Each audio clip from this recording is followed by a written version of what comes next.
This is what happens. They sent 11 ships right by the Aleutian Islands in an international water, so they didn't violate anything. But the most striking thing is the way Russia and China are coordinating. What we did this time is not set out a Coast Guard cutter. This time we set out 3 or 4 destroyers to observe, to watch, and to send a message. We know you're here. We don't like it, but we're watching how you coordinate, if at all.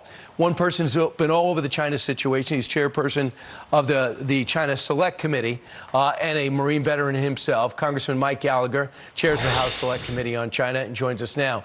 Congressman, what is the thing that strikes you most about these reports that happened over the weekend about the way China and Russia came together to really try to send a message to us?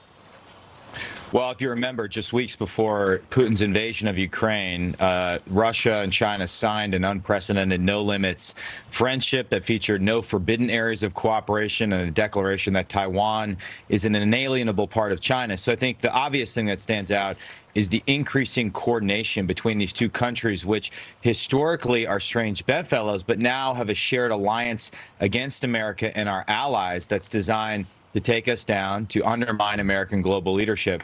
The second thing is just how aggressive and how brazen this is in our own backyard. It seems obvious to me that Xi Jinping is preparing his country for war.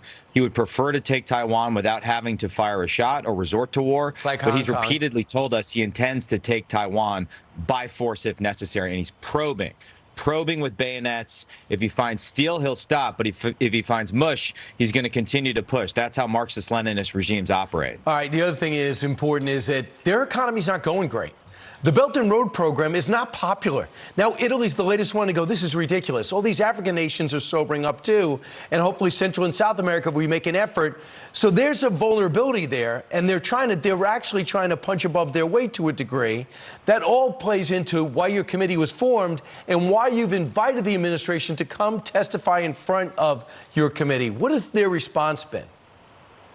Well, right now, the administration, they sent officials at the assistant secretary level, which was a productive conversation, though there was a lot of spirited disagreement. We want the cabinet secretaries to come testify before our committee. Right now, what concerns me is the Biden administration is reviving diplomatic and economic engagement with China as really the foundation of our foreign policy. And the problem with that is that that approach has failed for nearly 30 years, and the early indications are that it's failing again. The CCP has gotten more aggressive as the Biden administration has chased them around the world, trying to get a photo op with high-level CCP officials, trying to get an audience with Xi Jinping, and they've slow-rolled key defensive action that we need to take, whether it's tightening up our export controls, sanctioning key CCP officials, or putting in guardrails on outbound capital flows to China so that we are not funding our own destruction with American money. That executive order has been forthcoming for weeks and months now, but I'm worried it's going to get watered down to the point of insignificance. Evidently, our imports from China are at like almost an all-time low. Does that encourage you? Well, what we don't know is whether the economic headwinds and demographic headwinds, which is really the big thing that will manifest itself in the 2030s, the economic buzzsaw that China's going to hit.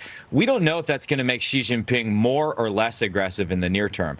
I think all the signs are pointing to him becoming more aggressive. And as we know, taking Taiwan is his legacy issue. If he accomplishes that, it will put him on par with Mao as a paramount leader in the CCP system. In fact, the CCP just released an 8-episode documentary hyping the Chinese military's capabilities and their willingness to die fighting for Taiwan. So clearly, again, he seems to be in this massive propaganda campaign designed to prepare his country for war with the West, if it comes to that, as well as having launched a massive espionage and influence campaign against America and our allies. So to me, the signs point to the risks of war increasing and Xi Jinping getting more aggressive in the short term. And the good news is a lot of our allies understand the urgency like you do. Our actions are discouraging, but we do have a united front. It's not even good politics to be nice to China. So I don't get it because we're virtually in an election season. Congressman, thanks for everything.